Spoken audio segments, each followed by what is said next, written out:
አብይ የበዘበዛቸው አራቱ የብሔራዊ መጠባበቂያ ሀብቶች የሚል ነው። አራት ስትራቴጂክ የሆኑ ናሽናል ሪዘርቭስ ተብሎ በዓለም አቀፍ የሚታወቁ ተጠባባቂ ሆኖ የሚቀመጡ ለችግር ጊዜ ተብለው የማይነኩ ነገሮች ነገር ግን አብይ የበዘበዛቸው ነገሮችን ነው ዛሬ የሚዘረዝረው። አራት ናቸው። እነሱን ነው የምንወያየው። እስከ መጨረሻ ድረስ ተከታተሉኝ ያልኩኝ። ይህንን ቻናል ሰብስክራይብ ያላደረጋችሁ ሰብስክራይብ ያድርጉ። ላይክ፣ ኮሜንት፣ ሼር ማድረግ እንዳትረሱ። ሀሳባችሁን ስጡን። የምትፈልጉት ፕሮግራሞችም ምንችለውን ነገር ስለምናደርግ አጋሩን፣ እንሰራለን። ቺን ካልኩኝ በኋላ ቀጥታ ወደ ያስኩት የተበዘበዙ አገራዊ የሆኑ ናሽናል ሪዘርቭስ ብሔራዊ ሪዘርቭስ የሚባሉ አብይ የበዘበዛቸው ሊዘረዝር። እንግዲህ የመጀመሪያ አገራዊ ስትራቴጂካዊ ሪዘርቭ ተብሎ የሚጠራው ለሀገር ደህንነት አገር ስትወረር መንግስት መጠቀም የሚችለው መቼም መንካት የሌለበት ችግር ሲገጥመን ብቻ አውጥተን የምንጠቀማቸው ነገሮች ነው። እሱም የጠመንጃና የጥይት ዴፖ ነው። ይህ በዓለም አቀፍ የታወቀ ነገር ነው። ለኤመርጀንሲ ሲባል ማትነካቸው ነገሮች አሉ። አገር ስትወረር፣ ዳር ድንበር ሲወረር ከውጭ መግዛት ሲያቅት የምትጠቀም ደብቀ የምታስቀምጥ ነገር ነው እና ይሄ ነገር የሀገር ጠመንጃዎችና ጦር መሳሪያና አጠቃላይ ከባድ መሳሪያ እስከ ጥይት ድረስ ነው የምታስቀምጠው። ትደብቅና ታስቀምጣለ። ከውጭ እሱን አትነካም። ኤመርጀንሲ ጊዜ መግዛት አትችልም ከሆነ ብቻ አውጥተ አገር ሲወረር የምትጠቀም ነው። እንግዲህ በዓለም አቀፍ የታወቀ ነገር ነው። ይሄ ሪዘርቭ ይባላል። ይሄ ዴፖ አይነካም መቼም። እንግዲህ ኢትዮጵያ ውስጥ በአፄ ኃይለሥላሴም በደርግ ጊዜም በኢህአዴግ ጊዜም ማይነኩ ዴፖዎች አሉ። የጦር መሳሪያ ዴፖዎች አሉ። ምናልባት በደርግ ጊዜም የተቀመጡ በኢህአዴግ ጊዜ ተሻሽለው በአዳዲስ መሳሪያዎች ተተኩ እንጂ አውጥቶ ማለት ብዙ የተበላሹ የጠፉ ወይ የተበዘበዙ አይደሉም፣ አይነኩም እነኚህ። እና በአብይ ጊዜ ግን ሙሉ በሙሉ ባዶ ሆኗል። አሁን ሙሉ በሙሉ አብይ ባለፉት 7 ዓመታት አብይ ግማሹን አውጥቶ ነው የሸጠ። ለአፍሪካ ሀገሮች እና አማጺ ቡድን ሸጠ። ግማሹን ደግሞ ራሱ ተጠቀመ። ህዝቡን የራሱን ኢትዮጵያ ህዝብን ለመጨፍጨፍ የኦሮሚያ፣ የአማራ ክልል፣ የትግራይ ክልል ጦርነት ሲያካሄድ የተጠቀመባቸው መሳሪያዎች ናቸው እና ሙሉ በሙሉ አሟጦ ከኢመርጀንሲ አውጥቶ ከሪዘርቭ አውጥቶ ተጠቀመ። እንግዲህ ቀበሌ ለቀበሌ ጦርነት ለማካሄድ ኢትዮጵያ ህዝብ ላይ እነኚህ መሳሪያዎችን ጨረሰ አብይ እና በጣም የሚያሳዝን ነው። ኢትዮጵያ ብትወረር ከውጭ የሆነ አካል መጥቶ ቢወራት የምትጠቀመው ጠመንጃ የለም። ዛሬ አብይ አከፋፍሎ የእንትኑ ጠፍተዋል። እንግዲህ ኢትዮጵያ ሉዓላዊ ሀገር አይደለችም። ዛሬ እንደው ራሷን ችላ መከላከል አትችልም። ያው ከ2 ቀን 3 ቀን በፊት ቤንሻንጉል ጉሙዝ ውስጥ ሱዳን በድሮን ድብደባ አድርጓል። የጃንጃዊድ ሚሊሻ ማሰልጠኛ ቤንሻንጉል ጉሙዝ ውስጥ ደብድቧል። አብይ ግን ምንም ትንፍሽ አላለም፣ ምንም አልተናገሩም። እንደ አገርም ሉዓላዊነት ተደፈረ ተብሎ እንኳን ምንም ነገር የለም። ተደበደበች ኢትዮጵያ፣ ከዛ ምንም የለም። እንግዲህ ድንበር አሳልፎ የሚሰጥ ሰውዬ ደግሞ ወረዳ ወሰዱ፣ አንድ ዘው ወሰዱ፣ አንድ ክልል ወሰዱ። ጉዳዩ አይደለም፣ የአብይ ጉዳይ አይደለም፣ እሱ አይደለም። እና አንዱ ዴፖ ሬዘርቭ ተብሎ መነካት የሌለባቸው አንዱ ስትራቴጂክ የሆኑ በጣም ስትራቴጂክ ናሽናል ሪዘርቭ ተደርጎ የሚቆጠረው እነኚህ የጦር መሳሪያ ማከማቻ ዴፖዎች ናቸው። አጠቃላይ ብዙ ዴፖዎች አሉ። በተለይ የጦር መሳሪያ ዴፖዎች ዋናዎቹ ጋፋት እና ሆመቾ ነው። ጋፋት ሞጆ አካባቢ የሚገኘው፣ ሆመቾ ደግሞ አምቦ ነው። በሁለቱ ጋፋትም ሆመቾም ጥይት ይመረታል። አብይ አሁንም ጥይት ያመርታል። ኢቨን ለብዙ ሀገር ይሸጣል። አሁን አብይ ኢትዮጵያ ውስጥም አምርቶ በሱ ኢትዮጵያውያንን ይገላል። ሌላ ዴፖዎች አሉ። ዱከም አካባቢ ወደ ቢሾፍቱ ያለ አለ። ድሬዳዋ አካባቢ የነበረው አለ። አዲስ አበባ አካባቢ አለ። ደጀን አካባቢም አለ። ድሮ ደግሞ ውቅሮ ትግራይ ውስጥ ነበር። እሱን ዴፖውን አቃጥሏል አብይ በትግራይ ጦርነት ጊዜ። ያንን ዴፖ ወዲያውኑ በጄት ነው ከላይ ነው የደበደቡትና ቶሎ ያጠፉት። ለምን ህዋቶች ያንን ይጠቀማሉ በሚል እሳቤ ቶሎ በአየር ኃይል ደብድቦ የውቅሮውን ዴፖ አበላሹት። እንግዲህ አገር ነው። እንግዲህ አገር ከተባለ እክሌ ይጠቀማል ብሎ የራሱን ትልልቅ፣ በነገራችን ላይ ውቅሮ አካባቢ የነበሩ ሚሳይሎች ነበሩ፣ ከባድ መሳሪያዎች ነበሩ። ለምን እዛ የሻዕቢያ አካባቢ ስለሆነ ከኤርትራ ጋር የነበረን ግንኙነት መጥፎ ስለነበር ከባድ መሳሪያዎች ውቅሮ ትግራይ ውስጥ ነበር። እሱን ወዲያውኑ ነው ያጠፉት። ለምን ቲዲኤፍ ያንን ይታጠቃል በሚል የሀገርን ሀብት አወደምን እዛ። አሁን የተቀሩትም አወደም አብይ በመሸጥና በመጠቀም። አሁን ዴፖዎች ጋፋትም ይሁን ሆመቾ ዱከም አካባቢ ያለው ወደ ድሬዳዋ፣ አዲስ አበባ ሙሉ አብይ ተጠቅሞ ጨርሷል። ምንም በቃ የለም። ወደ መጀመሪያ አካባቢ ለብዙ ሀገሮች ሲሸጥ ነበር። እኔ ያውቃለሁ። ወደ 7 ሀገር ነው እንግዲህ ልክ ወደ ስልጣን እንደመጣ ደቡብ ሱዳን፣ ቡሩንዲ፣ ለአማጺ ቡድን ሳይቀር ለመንግስት ሳይቀር ለአፍሪካ ብዙ ለ7 ሀገር ሽጧል። አብይ አውጥቶ ከዴፖችን የሀገር ማከማቻ የሆነውን ስንቸገር መጠቀም አለብን ብሎ በደርግ ጊዜ የማይነኩ በኢህአዴግ ጊዜ የማይነኩ በአብይ ጊዜ አውጥቶ አብይ አገኘው ብለው ሰርቆ በዝብዘው ሸጠ። ከዛ በኋላ ደግሞ የራሱን ጦርነት ጀመረ። ኦሮሚያ ላይ ጀመረው፣ ትግራይ ላይ በጣም የከፋ ጦርነት አካሄደ። ከዛ አማራ ክልል ላይ ነው አሁን ሁሉም ቦታ የሚያካሄደው ጦርነት ከዴፖ አውጥቶ ነው የሚጠቀመው። ከውጭ ሀገር መግዛት አልቻለም።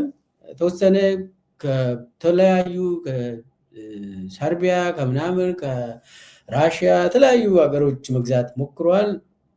የሆነ ጊዜ ደግሞ እንደው ተጠቅማችሁ የጣላችሁት AK47 ክላሾች ካላችሁ ብሎ ሶማሊያ ሁሉ ሂዶ ከቆሻሻ ውስጥ ፈልጋችሁ ግዙ ስጡኝ እያለ እገዛለሁ እያለ እንትን ሲያደርግ ነበር። እና በአጠቃላይ በተለይ የደጀን አካባቢ ያለው እንትን የተበላሹ የአየር ኃይል ንብረቶች ጄቶች ምናምን ካሉ ይጠገናሉ። ተወሰኑም እዛ ይኖራሉ። አሁን ምንም የለም። ጋፋትና ኦሞቾም ጥገና ይደረጋል። በነገራችን ላይ ባለፈው እንን ዱከም አካባቢ የነበረውን ቢሾፍቱ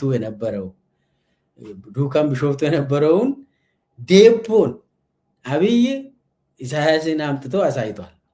ወደኋላ መለስ ብላችሁ ማየት ትችላላችሁ። ቪዲዮ አለ በቴሌቪዥን የተላለፈው የት ታንኮች የት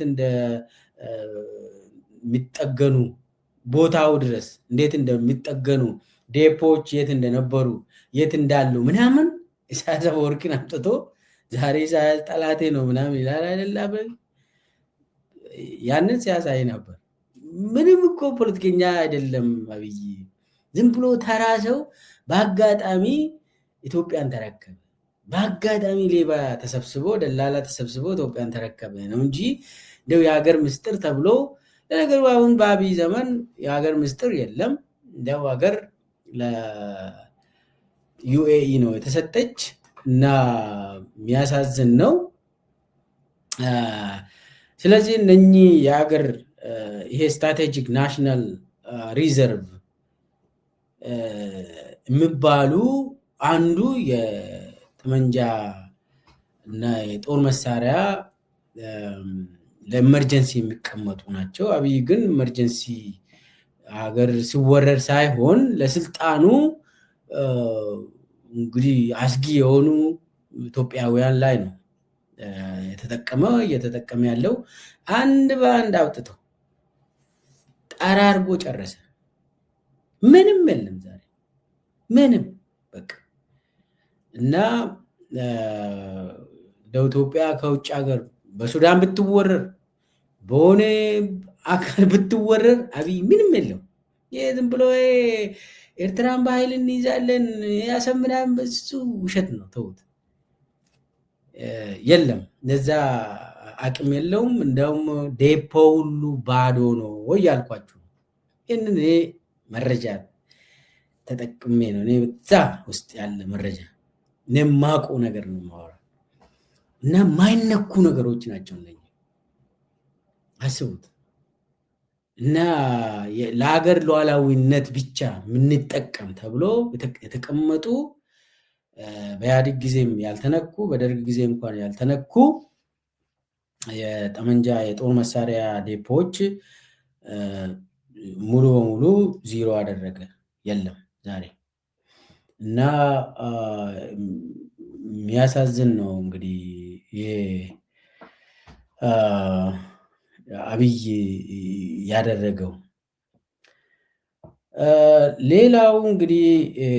ሌላው የስትራቴጂክ የሆኑ ናሽናል ሪዘርቭስ በጣም ማይነኩ ለሀገር የብሔራዊ መጠባበቂያ ሀብት ተብሎ ለኢመርጀንሲ ጊዜ ችግር ሲገጥመን ከአቅም በላይ ሲሆን ክፍተት እንዳይኖር እጦት እንዳይኖር ተብሎ ማይነኩ ደግሞ የነዳጅ ሪዘርቭ ነው። የነዳጅ ዴፖዎች አሉ። እነኚህ አትነካም። የነዳጅ ዴፖ ኢትዮጵያ ውስጥ 13 ቦታ ነው ያለ። ይሄ ሪዘርቭ ተብሎ የሚጠራው ሪዘርቭ አትጠቀምም።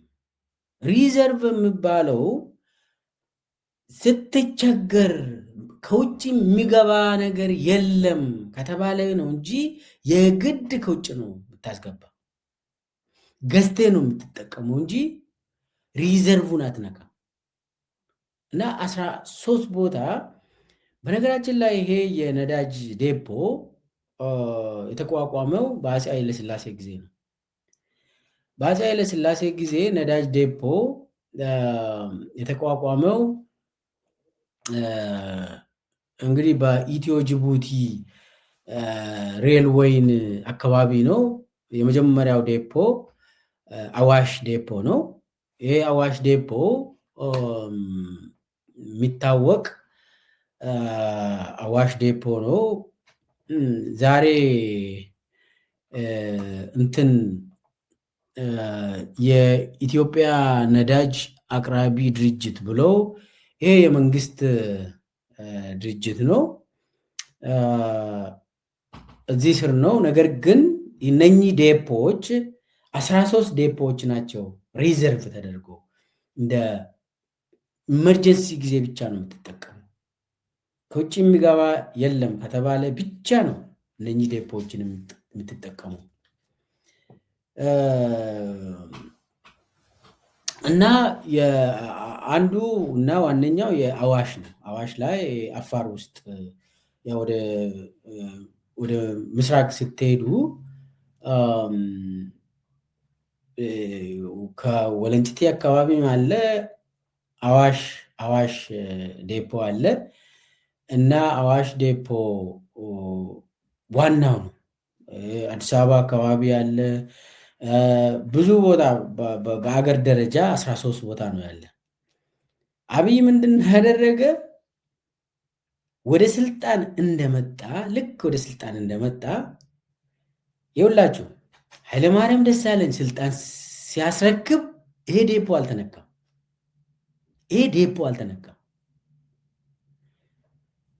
ልክ አብይ ስልጣን ይዞ በ2 ዓመት ውስጥ ባዶ አደረገ። እነኚህ ሪዘርቭ ናሽናል ሪዘርቭ የት እንደወሰደ አይታወቅም። 2 ዓመት ውስጥ ዚሮ አደረገ። ከዛ በኋላ በዱቤ ከዩኤኢ ማስገባት ጀመረ። በዱቤ እና እኔ የሚገርም ነው። እና በአፄ ኃይለ ሥላሴ ጊዜ የተቋቋመ 1964 አካባቢ እዛ አብይ በተለይ የአዋሹን ዴፖ ባዶ ካደረገ በኋላ ምንድን ነው ያደረጉት? በተለይ ከጦርነቱ በኋላ የሰሜኑ የትግራይ ጦርነት በኋላ ሳይሆን መካከል ይሁን በቃ ጦር እየተካሄደ 2021 አካባቢ አይ የአዋሹን እንተውና ሞጆ አካባቢ ዴፖ እንፍጠራሉ። ያኛው የአዋሹን እንዝጋ ብዙ ራቀ ተባለ እና 2021 ነው እንደ አውሮፓ አቆጣጠር ወደ ሞጆ አካባቢ ዴፖ ወደዛ እናድርግ ወደ አዲስ አበባ ቀረብ ይበል የተባለው እና ዞሮ ዞሮ ግን በ2021 ዴፖ የሚባል ጨርሰናል እና ባዶ ነው ያደረገ። ለኤመርጀንሲ ጊዜ ተብሎ የሚቀመጡ ነዳጆች ሙሉ በሙሉ አብይ በጦርነት ጊዜ ጦርነቱ ራሱ ሳይጀምር የሆነ ጨርሷል። እሱ በቃ ዘራፊ ቡድን ነው። የት እንደሚሸጡ አይታወቅም። እና አንዴ ያገኙ ከዛ ምንም ተጠያቂነት የለም እንትን ብሎ ተጠቀሙና የቀረችውን ለጦርነት አዋሉ። ከዛ በኋላ ዩኤኢ በዱቤ በእንትን መስጠት ጀመረች።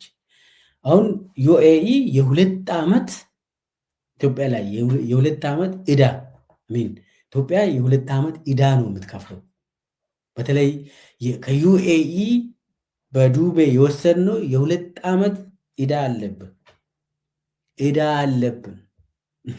አብይ ሲሄድ ፈርሞ ከዩኤኢ እንደ ሀገር በዱቤ የተቀበለውን ይከፍላል መንግስት የሚሆን ቀጥሎ።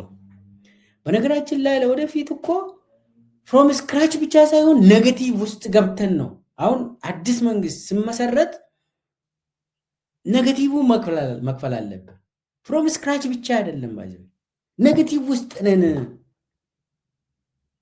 እና እንደ አዲስ ነው በቃ የምትጀምረው። ለዛ ራሳችንን ማዘጋጀት አለብን። ዚሮ አሁን ሰሞኑን እንደ ከጦርነቱ በፊት ከኢራን ጦርነቱ በፊት የነበረውን አቅርቦት መልሰናል አለ።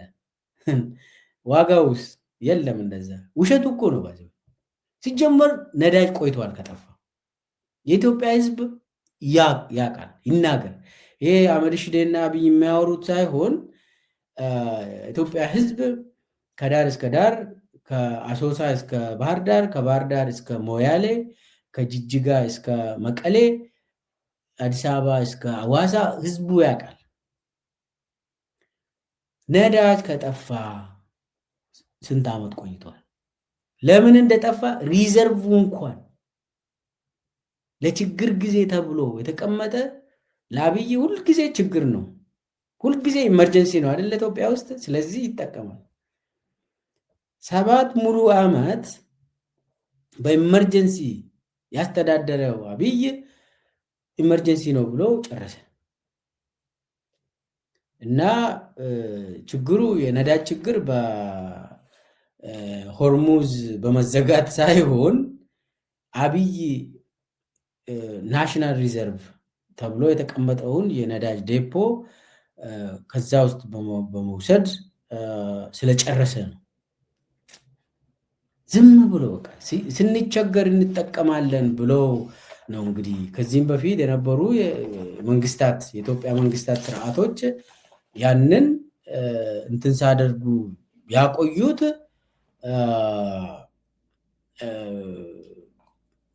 አገር ስትቸገር፣ አገር ስትወረር ከውጭ ሀገር ማስገባት ሲያቅተን ብቻ ነው የምንጠቀመው ተብሎ ነው ያኔ የተቋቋመው። አሁን አብይ ሙሉ ጨርሷል። ያንን ጨርሶ አሁን ከእጅ ወደ አፍ ነው። ይገባል፣ ይጠቀማሉ ህዝቡ፣ ይገባል፣ ይጠቀማሉ ህዝቡ። አሁን ለጦርነት ነው እንጂ አሁን አብዛኛው ህዝቡ ማግኘት አይችልም ከዚህ በኋላ። አብይ ጨርሷል። ስለዚህ ያለው አማራጭ አብይ ትቶ መሄድ ነው እንጂ የነዳጅ ጉዳይ ዴፖውን ስለጨረሰ የሚስተካከል አይመስለኝም። አብይ በዝብዞታል። ከውጭ ሀገር አሁን አብይ አሁን እንደው አገር ስትወረር ተብሎ እነኚህ እኮ አገር ሉዓላዊነት የአገር ሉዓላዊነት የምንጠብቅበት እነኚህ የአገራዊ ሀብቶች ናቸው፣ መጠባበቂያ ሀብቶች ናቸው፣ ናሽናል ሪሶርስስ ናቸው፣ እነኚህ ሪዘርቭ ናቸው ተብሎ የተቀመጡት አብይ ግን በዘፈቀድ ዝም ብሎ ለጦር ተጠቅሞ አበላሸ። ይሄ ኢትዮጵያውያንን በጣም ያስናቀ፣ የኢትዮጵያ ሉዓላዊነትን ያስደፈረ፣ ተራ ሰው እንኳን ማድረግ የማይችል ነገር ነው። ጠቅላይ ሚኒስቴር ሆኖ እንደዚህ ማድረግ ምንም አገርን መምራት የሚባል ነገር አያውቅም። አንዱ ይሄ ነው።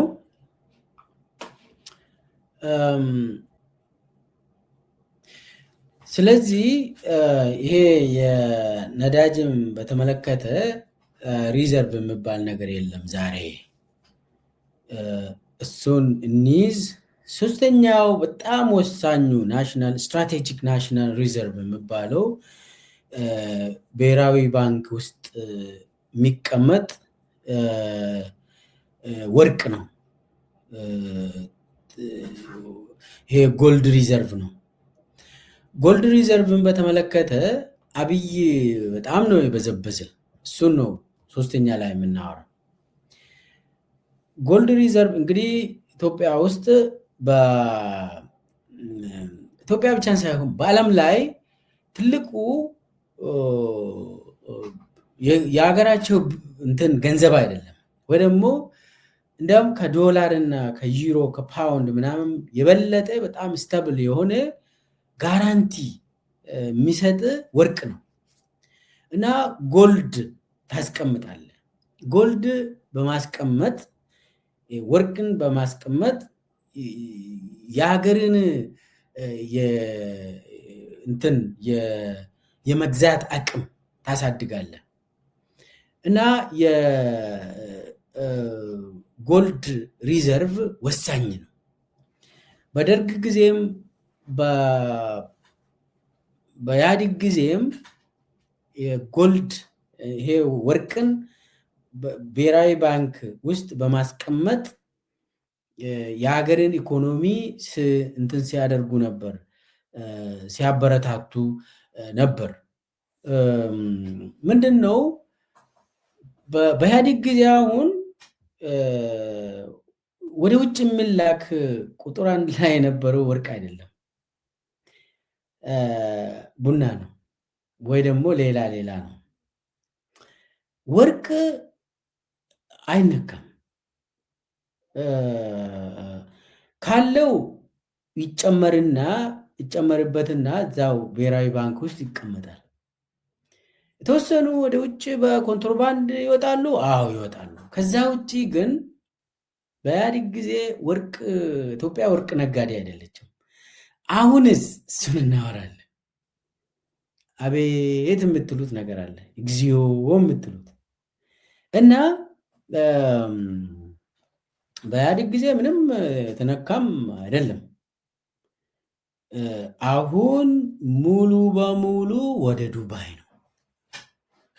የኢትዮጵያ ወርቅ ወደ ዱባይ ነው። አሁን ቀጥታ በቃ መብላት አውጥቶ ከኢትዮጵያ ማውጣት። ብሔራዊ ባንክ የሚቀመጥ ወርቅ ኧረ የለም። ብሔራዊ ባንክ ይሰበስባል። ከዛ ውጭ ወደ ዱባይ ነው እንዳለ። እና ወርቅን በተመለከተ እንግዲህ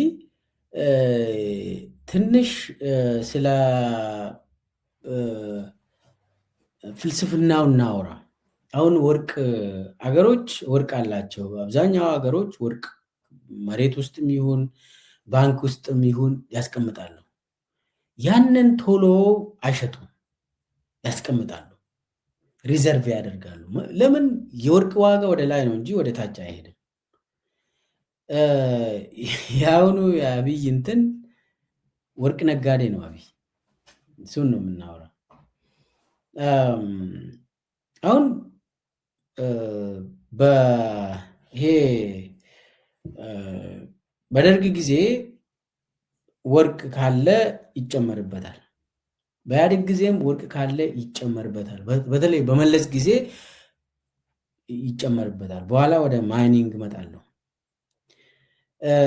በአብይ ጊዜ አብይ ልክ ስልጣን እንደያዘ ብሔራዊ ባንክ ውስጥ የነበረውን ወርቅ አውጥቶ ነው ዱባይ ያስገባ። የመጀመሪያ ስቴፕ። እንዳውም ወደ ውጭ የሚያስወጣ አብይ በህጋዊ መሰረት አይደለም፣ በኮንትሮባንድ ነው ወደ ዱባይ የሚልከው፣ ወደ አቡዳቢ የራሱ አድርጎ አቡዳቢ ነው የሚያከማቸው። የኢትዮጵያ ብሔራዊ ባንክ ዛሬ አዲስ አበባ ሳይሆን አቡዳቢ ነው። ወርቅን በተመለከተ እሱን አንድ በአንድ እናወራለን።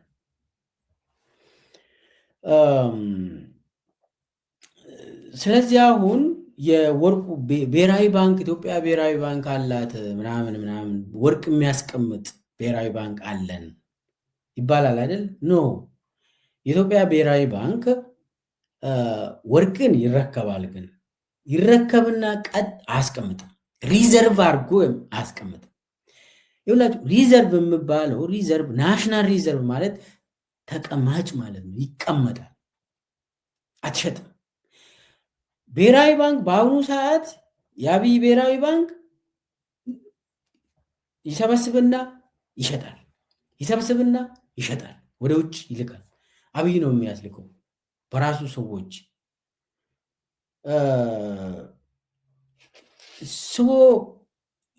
የሚቀመጥ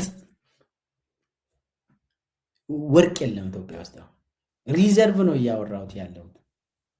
ኢትዮጵያ ውስጥ አሁን ሪዘርቭ ናሽናል ሪዘርቭ ተብሎ አይጠራም። ወርቅ ዝም ብሎ ተራ እንደ ቡና ነገር ነው። ዝም ብለ ትሰበስብና ወደ ውጭ ነው ዝም ብለ ትሸጣለህ። ሪዘርቭ አይደለም እያልኩ ነው።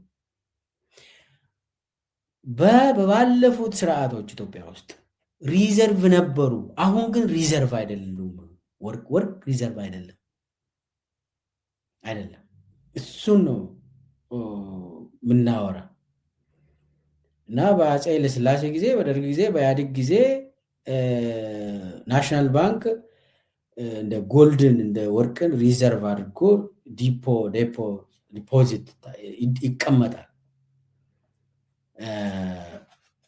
አሁን ወርቅ የሚቀመጥ አይደለም።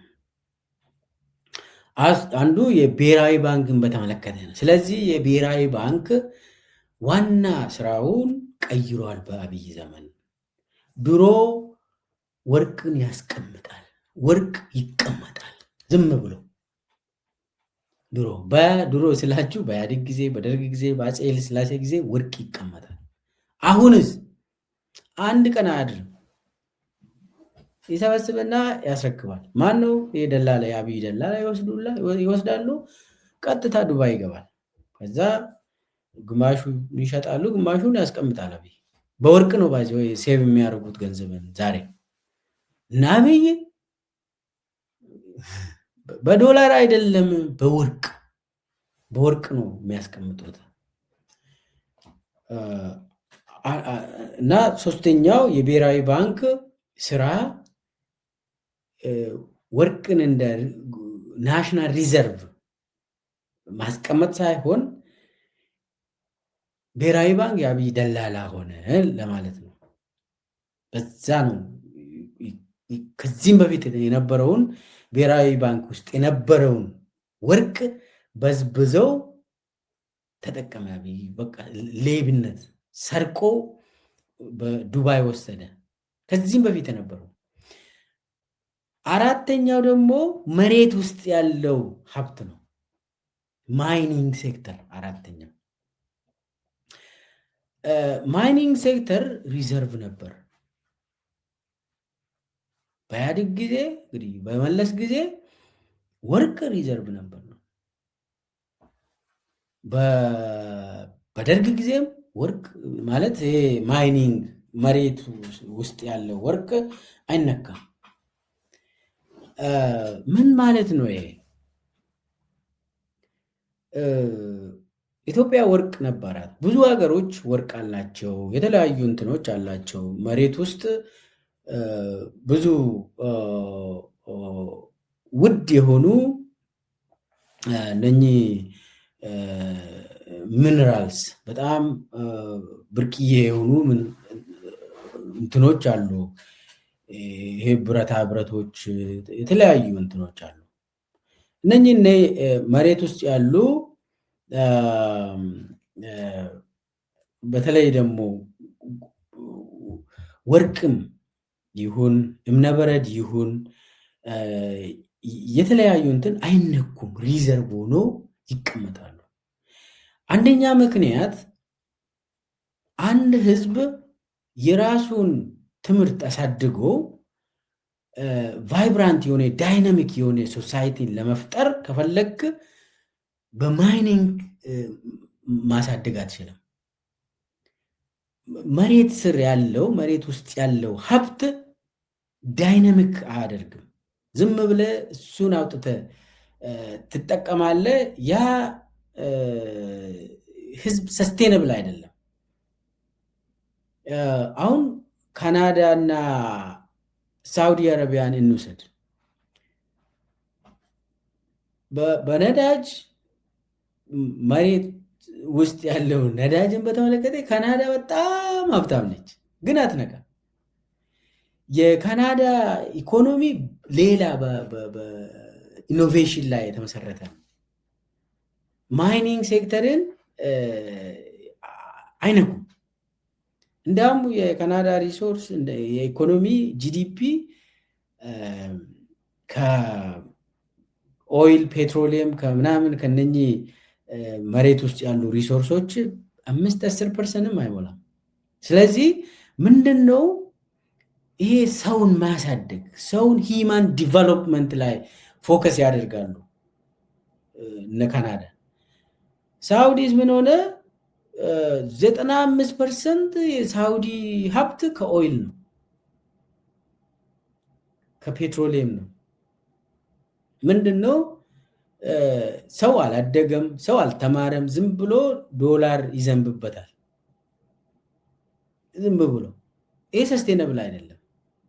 ሀብትን ዝም ብሎ ሀብት የሚዘንብለት ሰስቴነብል አይደለም። ሌላ ሀገር ለምሳሌ ካናዳ ያንን ማድረግ ትችል ነበር፣ ግን አላደረገችም። እነመለስ አንድ ጥናት አንብቤ ነበር። ኢትዮጵያ ብዙ መሬት ውስጥ ሀብት አላት። ነገር ግን ያንን ሀብት ላይ ፎከስ አድርገን እድገታችን መሬት ውስጥ ያሉ ነዳጅ ይሁን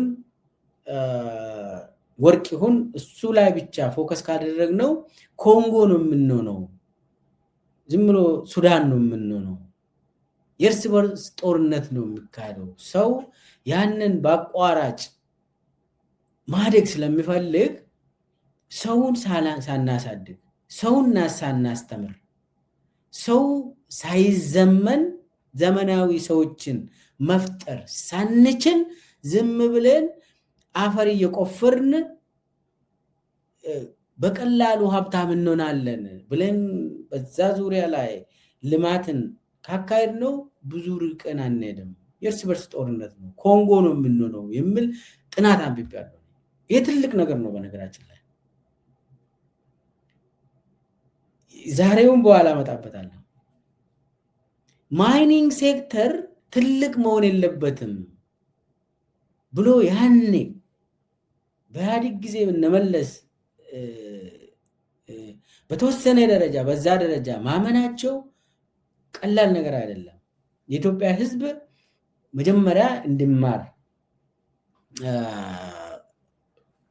እድገት ሌላው ማኑፋክቸሪንግ ላይ ፎከስ ማድረግ አለብን ብሎ ያንን ማድረጋቸው በጣም ቀላል አይደለም። ዛሬ ኢትዮጵያ በጣም አዲሲቷ ኮንጎ ነች። በተለይ ወርቅን በተመለከተ ዲቴሉን ሄድበታለሁ እና ይሄ ፍልስፍናው ህዝብን ዝም ብለን በማይኒንግ ሴክተር ከምናደራጅ ማይኒንግ ሴክተር ላይ ሰው ፎከስ እንዲያደርግ ከምናደርግ ፈጠራ ስራ፣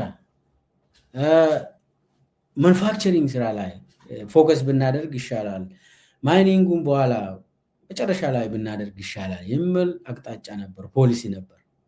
የትክክለኛ ፖሊሲ ነበር የተጠቀሙት። አሁን በኢህአዴግ ጊዜ ወርቅ አይወጣም ወይ ካላችሁ፣ አዎ ይወጣል። ሻኪሶ ለአላሙዲን ተሰጥቷል። አዎ ችግርም ፈጥሯል። አዎ ከዛም እንዲቆም ተደርጓል። አዎ አብይ ደግሞ ዳግም ሰጥቷል አላሙዲን። እና በኢህአዴግ ጊዜ ሻኪሶ ጉጂ ላይ ሲሪየስሊ ነበር። ነገር ግን ዛሬ ጉጂ አጠቃላይ ሙሉ በሙሉ ጉጂ በወርቅና የተለያዩ ማዕድን ምክንያት ጉጂ ሙሉ በሙሉ ጦር በጦር ነው የሆነችው። ጉጂን ሰብረዋል። አሁን ጉጂ ውስጥ ጦርነት የሚካሄደው ወርቅ ነው። ጋምቤላ እና ቤንሻንጉል ጉሙዝም ተመሳሳይ ነው። ወለጋ ውስጥም ተመሳሳይ ነው እየተካሄደ ያለው። የጦር ጀነራሎች፣ ወታደሮች፣ የጦር መኮንኖች፣ አዛዦች ወርቅን ነው የሚነግዱት። እነሱ በሚሊዮን ነው የሚያስቡት ዛሬ። እና ምን ለማለት ነው? ፍልስፍናው ግልጽ መሆን አለበት ለማለት ነው። አሁን በአብይ ጊዜ እንዳለ ማይኒንግ ሴክተር ቁጥር አንድ ሆነ። ወርቅ ኢትዮጵያ ውስጥ በኤክስፖርት ቡናን በልጧል። ምን ማለት ነው ይሄ?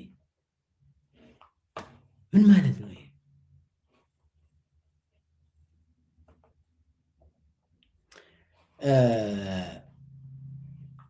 ይሄ አሁን ኢትዮጵያ earned $3.5 billion from 39 tons of gold last fiscal year, making gold its top export and surpassing coffee in national revenue ይላል። ምንድን ነው? ቡናን በለጠ። ወርቅ ወደ ውጭ በአብይ ዘመን ያው ባለፈው ዓመት ወደ ውጭ ላክ ነው ወደ 39,000 ኪሎግራም ወርቅ ወደ ውጭ ልከናል። ባለፈው ዓመት ብቻ ከዛ ያገኘነው ገቢ ዶላር ከቡና የምናገኘው በልጠዋል። ድሮ ቡና ነበር ዋናው የኢትዮጵያ የሀገራችን ዋልታ ቡና የሚባለው አሁን ቀርቶ የሀገራችን ዋልታ ወርቅ ነው ዛሬ በአብይ ዘመን። ይሄ ምን ማለት ነው? አስቡት። ወርቅን ወደ ውጭ አትልክም። የሀገርን ሀብት ሪዘርቭ የተባለውን ማይኒንግ ሴክተር ላይ ፎከስ አድርጎ አብይ ዝርፊያ ያካሄደ ነው። የኢትዮጵያ ሕዝብ ይህንን መገንዘብ አለበት። ቡና ወደ ውጭ ከላከው ቡና እኮ ይበቅላል፣ ችግር የለውም። እሱን ላይ ነው ፎከስ ማድረግ ያለብን።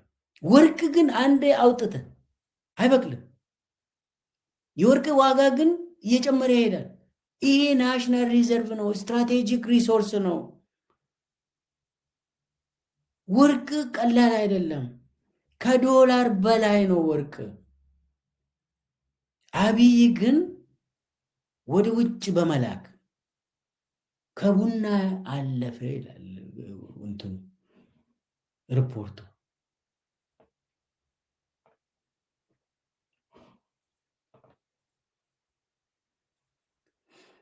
እና ይሄ ባለፈው ዓመት 39 ሜትሪክ ቶን ነው ኤግዛክትሊ ወደ ውጭ ኢትዮጵያ የላከችው። ወደ ውጭ ማለት እንግዲህ የአብይ ወደ ዱባይ ማለት ነው። ስንቱ ተሸጠ፣ ስንቱ ደግሞ የአብይ አካውንት ውስጥ እዛ ሴቭ ተደረገ፣ እሱን አናውቅም። ብቻ ግን የአብይ አገር እዛ አቡዳቢ ስለሆነ እዛ ነው የሚያከማቸው ሰውዬ። አስቡት፣ ይህ ወርቅ በአንድ ዓመት። በዚህ ዓመትም በተመሳሳይ ይጠበቃል ይላል ሪፖርቶቹ። በአንድ ዓመት ውስጥ ወርቅ እና ኢትዮጵያ ወርቅ ነጋዴ ሆነች። ይሄ ናሽናል ሪዘርቭ የማይነኩ ለችግር ጊዜ ተብሎ የሚቀመጡ ናሽናል አሴትስ ተብሎ በጣም የተከበሩ ሀብቶች ተብሎ የሚቀመጡ ለደላላዎች ክፍት ሆነ፣ ለአብይ ክፍት ሆነ። አብይ እየበዘበዘ ነው ኢትዮጵያ። ባንክ ውስጥ የነበረችውንም ጨርሷል፣ መሬት ውስጥ ያለችውንም እየጨረሰ ነው አብይ። ይህ ቀላል አይደለም። ይህንን ሲሪየስሊ ማየት አለብን። እቺ ሀገር ነገም ትቀጥላለች ከተባለ እነኚህ ናሽናል ስትራቴጂክ የሆኑ ሪዘርቮች ያስፈልጉናል። ናሽናል ስትራቴጂክ ሪሶርስስ የሚባሉ ያስፈልጉናል። ከመሬት ውስጥ መውጣታቸው ጥሩ፣ ግን ብሔራዊ ባንክ መቀመጥ አለባቸው። ወደ ውጭ መላክ የለባቸው። ግን አብይ ልክ እንደ ተራ ከቡና ተራ እንትን አድርጎ እነኝን ስትራቴጂክ የሆኑ ሀብቶችን ወደ ውጭ እንትን እያደረገ ነው።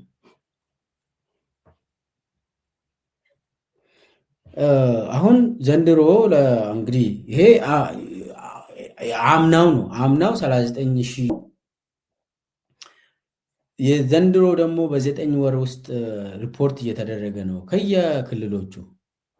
አሁን ጋምቤላ ከትናንት ወዲያ ሪፖርት ያደረገው የሚገርም ነው። እንግዲህ ጋምቤላው ባለፉት 9 ወራት ውስጥ 5,535 ኪሎ ግራም የወርቅ ኪሎግራም ገቢያ ዲፖዚት አደረግ ነው ለብሔራዊ ባንክ አስረክበናል ይላሉ ጋምቤላ ክልል። አስቡት እንግዲህ 5.5 ቶንስ ሜትሪክ ቶን ኦልሬዲ ከአንድ ክልል ገቢ ሆነዋል። እየቆፈረ ነው አብይ። በቃ ወገቡን አስሮ እያስቆፈረ ነው ወርቅ። በቃ አብይ ወርቅ ነጋዴ ነው። ይሄ በፍጹም ይሄ በ9 ወር ውስጥ ነው የጋምቤላ ክልል ብቻ ከጋምቤላ ክልል ብቻ 5535 የወርቅ ኪሎግራም እና የሚገርም ነው። ይሄ የቤንሻንጉል ጉሙዝም አለኝ። እስቲ እሱንም እንየው ነው። ይሄኛው የአምና ከትግራይ ክልል ለብሔራዊ ባንክ ያስረከቡት 189 ኩንታል ትግራይ ክልል አስቡት። እና ይሄ ሰኔ አምና ነው ባለፈው ነሐሴ ውስጥ ከትግራይ ክልል ለብሔራዊ ባንክ ያስረከቡት 189 ኩንታል ይላል ይሄኛው። እና አብይ ይህንን እየሰበሰበ ነው። የቤንሻንጉል ጉሙዝስ ምንድን ነው ምለው? እሱንም ማየት ይቻላል።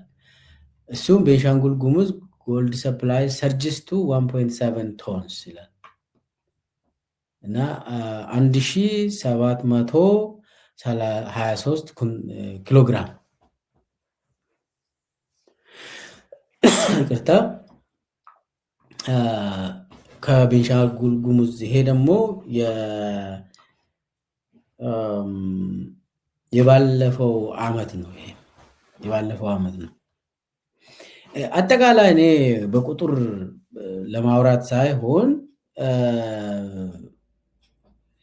ዛሬ ላይ አጠቃላይ የወርቅ ቁፋሮ በጣም ተጣጥፏል። እንዳለ አብይ ወርቅ ነጋዴ ሆኗል።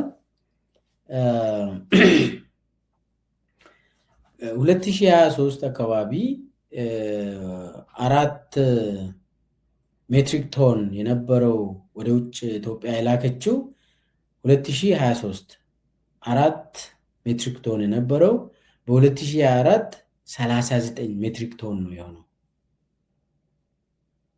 እና ከዛ አሁን የሚቀጥለው ዓመት ደግሞ ኖኖ ከ39 ሜትሪክ ቶን በላይ ነው እና ይሄ የሚያሳየው አብይ የወርቅ በዝባዥ ነው የሆነው።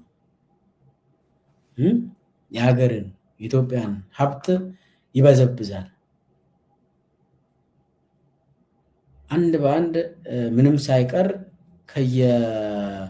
ከየክልሎቹ ከኦሮሚያ፣ ከትግራይ፣ ከቤንሻንጉል ጉሙዝ፣ ከጋምቤላ ሙሉ በቃ ይሄ እያስቆፈረ ወርቅን መሰብሰብ ላይ ነው አብይ። አሁን ምንድነው እንዴት ነው ይሄ ነገር የሆነው? ማፊያ ቡድንን አደራጅቶ አብይ ምንድነው የሚያደርገው? ያሰማራል። በተለይ ደግሞ መከላከያ ነው አብዛኛውን ወርቅ የሚያወጣ እና ማሽኖች የሚገዛ የወርቅ ይሄ ኤክስካቫተር ማሽኖችን የሚያከራይም የሚገዛ የሚያስገዛ መከላከያ ነው እና ከጉጂ እስከ ጋምቤላ እስከ ቤንሻንጉል ጉሙዝ የመከላከያ አመራሮች እና የአብይ ማፊያ ቡድኖች ናቸው ይህንን የሚሰሩት። እነ ባጫ ደበሌውን ወርቅ ነጋዴ ነው። ናይሮቢ በነበረበት ጊዜ በአምባሳደር ስለሆነ አይፈተሽም። ትልልቅ እንትን በኩንታል ዱባይ ያስገባል ወርቅ እና አብይም በህጋዊ መንገድ አይደለም ከኢትዮጵያ ወደ ዱባይ የሚልከው። በነገራችን ላይ ትንሽ ነው በህጋዊነት ለይስሙላ ሲባል፣ አብዛኛው በኮንትሮባንድ ነው ወደ ዱባይ የሚልከው አብይ። ዛሬ ቤንሻንጉል ጉሙዝ፣ ጋምቤላ፣ ኦሮሚያ የተለያዩ ቦታ ወርቅ ይወጣል። ከዛ ወርቅ ካወጣ 40% ሮያልቲ ተብሎ የመንግስት ነው የሚሆነው። ከዛ 50% ያንተ ነው። 50% ያንተ ሆኖ ታክስ ትከፍላለህ። ምንድነው ወርቅ ካወጣ ለብሔራዊ ባንክ ነው የምታስረክበው። ብሔራዊ ባንክ ይከፍልሃል። ሲከፍል 40%ን እዛው ለመንግስት ያስገባል ለአብይ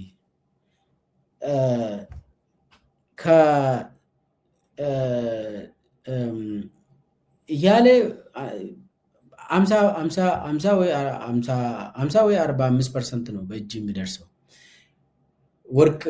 ወርቁን ካስረከብክ ገንዘቡን ማለት ነው። ያ ገንዘብ በጣም ትልቅ ነው። በሚሊዮን ነው የምትሰራ እና ብቻ ኤክስካቫተርን ገዝተ ወረድ ማለት ነው። ወደ ቤንሻንጉል ጉሙዝ፣ ጋምቤላ ወይ ወለጋ ወይ ጉጂ መሄድ ነው። ቀላል ነው። እዛ በአንድ ሳምንት ሚሊዮነር ሆነ ትመለሳለህ። እና ብሔራዊ ባንክ ታስቀምጣለህ። ከብሔራዊ ባንክ ደግሞ አብይ ሰብሰብ አድርጎ ምልክበት ቦታ ይልካል። አጠቃላይ አብይ ነው። አብይ ይውላቸው ሲጀመር አብይ ከጅምሩ ደላላ ነው። ከድሮ ጀምሮ ጭንቅላቱ ውስጥ የነበረው በቃ ገንዘብ መስራት ነው እና የደላላ ስራ ነው። መሬትን በተመለከተ የደላላ ስራ የሆነ ነገር እናገኛለን እንስራ ምናምን ነገር ነው። አሁን አገኘና እየሰራ ነው። ወርቅ ላይ ነው ፎከስ ያደረገው አሁን እና አሁን በጋምቤላ፣ በቤንሻንጉል ጉሙዝ፣ በጉጂ ሰው ይገደላል። ምንድን ነው በየጊዜ ሰው ይገደላል።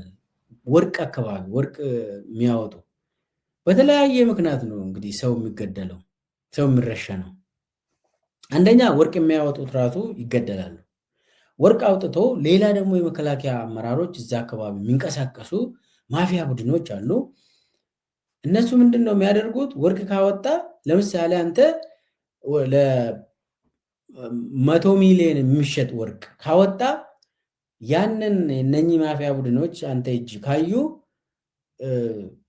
ይህን ወርቅ ስጠንና 100 ሚሊዮን ያወጣል ከተባለ 40 ሚሊዮን ውሰድና ይህንን ስጠን ይላሉ። ያንን ካልሰጠ ይገልሃሉ። ወይ ወርቅ የሚያወጣው ማፊያ ቡድን ከሆነ እነሱ ይታወቃሉ። ግን ደግሞ ዝም ብሎ ወርቅ የሚያወጣ ዝም ብሎ ተራ ነጋዴ ከሆነ እሱ ይገደላል እምቢ ካለ። ካልሆነ ግን እነሱ ባሉት ተስማምቶ መስጠት አለበት እና ይገዳደላሉ። ወርቅ ላይ ብዙ ግድያዎች ይካሄዳሉ። ከዛ ውጭ ደግሞ እዛ አካባቢ የሚኖሩ ማህበረሰብ አባላት በየጊዜው ይረሸናሉ። ወርቅ ሲወጣ እንደዚህ ይሄ ነገር አየ ለከሌ ተናገርክ ተብለው ይረሸናሉ። ወይ ደግሞ እዛ ወረዳ አካባቢ ሙሉ ሙሉ ይነሳሉ። እምቢ ካሉ ይረሸናሉ። እና እርስ በርስም እንትን ይላሉ።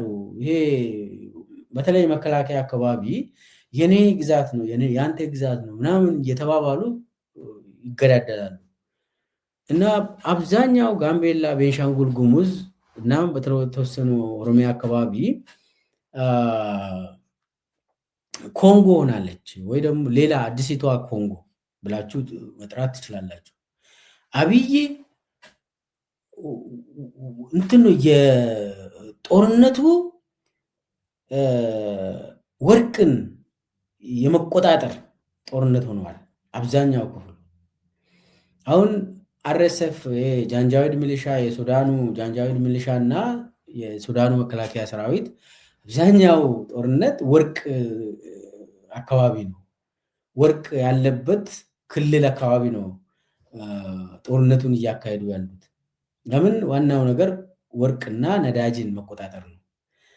ስለዚህ ኢትዮጵያ ውስጥም አሁን የጦርነት አካባቢ የሆነ ያለው ወርቅ ያለበት አካባቢ ላይ ፎከስ እያደረጉ ነው። ስለዚህ አሁን አብይ በጣም ሩቅ የሆኑ እነ ጋምቤላና ቤንሻንጉል ጉሙዝ ሙሉ ሙሉ እያወደመ ነው ወርቅ አወጣለሁ ብሎ እና የወርቅ እንትን ነው። ከዚህ ተነስታችሁ የምታዩት ወርቅ ብቻም ሳይሆን እንግዲህ ድንጋይ ከሰል ይሄ የሚባለው በመከላከያ ነው የተቆጣጠረው፣ ቁጥጥር ስር ያለው እነሱ ናቸው የሚያወጡት። ብዙ አይነት ማዕድኖች አሉ፣ ሊቲየም፣ የተለያዩ ፖታሽ የሚባሉ በተለይ ወደ አዋሽ አካባቢ ያለ አጠቃላይ አሁን አብይ ፎከስ ያደረገው ማይኒንግ ነው። ከባንክም ዘርፏል፣ ከመሬት ውስጥም ዘርፎ ለመሄድ እየጨረሰ ነው። እና እነመለስ ያሉት ማይኒንግ ሴክተር ላይ ፎከስ ካደረግ ነው ህዝቡ የእርስ በርስ ጦርነት ነው የሚገባ እና ዝም ብሎ በአቋራጭ መዝረፍ የሚፈልግ ህዝብ ነው የሚፈጠረው ያሉት እነሱ እነመለስ ልክ ናቸው።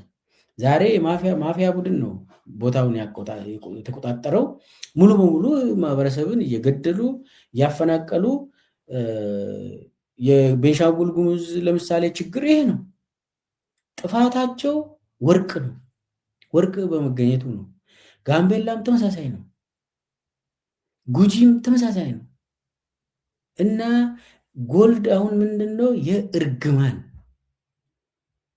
ሀብት ሆኗል ኢትዮጵያ ውስጥ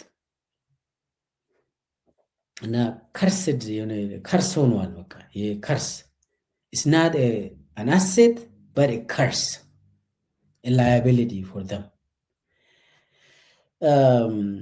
እና እነኚህ ነገሮች የማይነኩ ለሀገር በጣም ስትራቴጂክ የሆኑ ናሽናል ሪዘርቭ መሆን የነበረባቸው አሁን እየተዘረፉ ነው፣ እየተበዘበዙ ነው።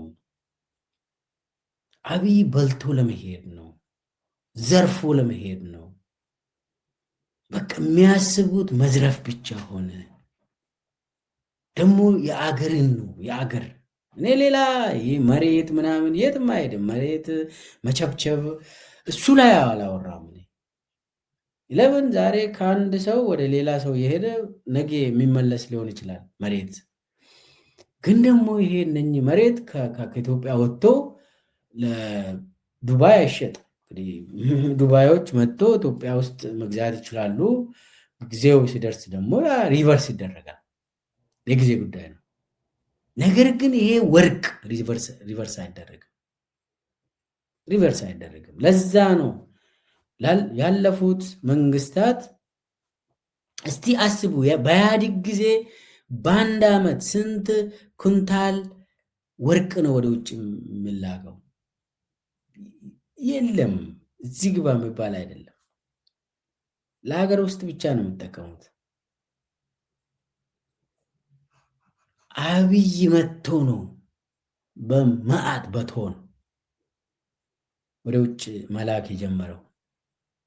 አትመልስም። አንዴ ወደ ውጭ ከተላከ አለቀ። የአንተ ሪሶርስ አይደለም፣ ሪዘርቭም አይደለም። እና ኢትዮጵያን አበላሸ አብይ። ሙሉ በሙሉ ፍርስርስዋን ነው ያወጣ። እና ከአራቱ ብዬ ያዝኩት አንደኛ ለችግር ጊዜ ለኢመርጀንሲ ጊዜ ጦር መሳሪያ ዴፖ የነበረው፣ ሁለተኛ ነዳጅ ዴፖ ለችግር ጊዜ ተብሎ ለብዙ ዓመታት የቆየ በደርግ ጊዜ በኃይለ ሥላሴ በኢህአዴግ ጊዜ የነበረው፣ ሶስተኛ ብሔራዊ ባንክ ሪዘርቭ ያስቀምጣል እንጂ ነጋዴ አልነበረም።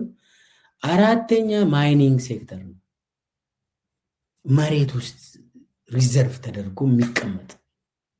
በኢህአዴግ ጊዜ ጋምቤላ እና ቤንሻንጉል ጉሙዝ ክልል ውስጥ ወርቅ መኖሩን ይታወቃል እኮ። ግን ደግሞ ፖሊሲው ስላልሆነ እሱ አያዋጣም ስለተባለ ነው የተከለከለ። ትግራይ ክልል ውስጥ ባይዘወይ መለስ ከሞተ በኋላ ነው እነዚህ ይሄ በኩንታል 189 ኩንታል እንትን ብሎ ከጦርነት በኋላ ሲቸገራቸው የሸጡት ለአብይ ያስረከቡት። በመለስ ጊዜ እንደዛ የሚባል ነገር አልነበረም። የሀገር ሀብት እኮ ነው። እና እንደዚህ መሆን ያልነበረበት ነገር ነው። ይህ በትግራይ ጊዜ አምና ያስረከቡት 189 ኩንታል ይሄ አልነበረም። አሁን በኢህአዴግ ጊዜ እንደዚህ የሚባል ነገር መለስ እንደዚህ አይነት ፖሊሲ አልነበረው። አሁን ሁሉም እንትን በቃ አሁን ሆኖ በልተን እንጨርስ ነው እንጨርስ። አሁን አብይ እንደው ቡና ነበር የሀገር ወደ ውጭ የምንልከው መጀመሪያ ላይ የሚቀመጠው የሀገሪቷ ኤክስፖርት የምታደርገው ቡና ነበር። አሁን ወርቅ። ይሄ አገሪቷ ወርቅን አንደኛ ቁጥር አንድ ኤክስፖርት ላይ ስታስቀምጥ አገር እየወደቀች ነው። የቱ ሀገር ነው እንደዚህ ወርቅም ወደ ውጭ የሚልከው? ሁሉም ሀገሮች ወርቅን ያስቀምጣሉ። ወርቅ ገዝቶ ያስቀምጣሉ እንጂ አውጥተው ለውጭ ሀገር አይሰጡም። አገራቸውን የሚወዱ መሪዎች ወርቅን ከሌላ ሀገር ገዝቶ ያስቀምጣሉ። በጣም ወሳኝ ስትራቴጂክ ናሽናል ሪሶርስ ስለሆነ ወርቅን ያስቀምጣሉ። አገርን አገር የሚያስብለው ስንት ወርቅ ያስቀምጣል ነው እንጂ ወደ ውጭ ልከ ሽጣል አይደለም። አብይ ግን አገርን ያዋረደ አገርን የበዘበዘ ጸረ ኢትዮጵያ የሆነ መሪ መሆኑን ከዚህ ትረዳላችሁ።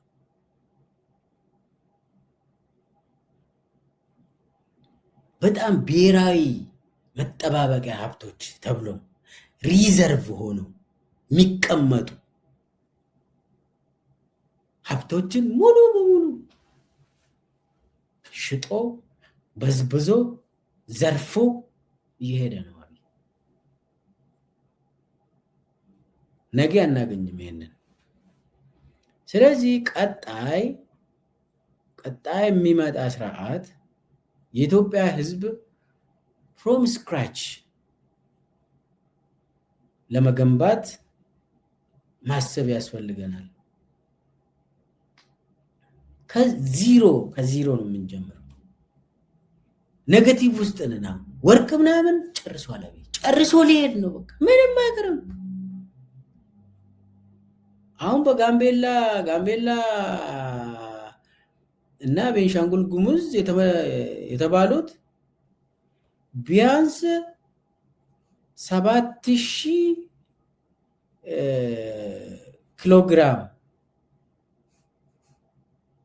በየአመቱ አስረክቡ ተብሏል። 7000 ኪሎ ግራም ከየት ነው የሚያመጡት? አውጥቶ ከመሬት ዘርፎ ለአብይ ማስረከብ ነው ያለባቸው። እና አብይ በወርቅ ነው ወርቅ ነጋዴ ሆነዋል። እና የኢትዮጵያ ሕዝብ ከወዲሁ ፖስት ከአብይ በኋላ የሚመጣው ስርዓት ከዚሮ ስለሚነሳ ፍሮም ስክራች ስለሚነሳ ስርዓቱ ከወዲሁ የኢትዮጵያ ሕዝብ መዘጋጀት አለበት።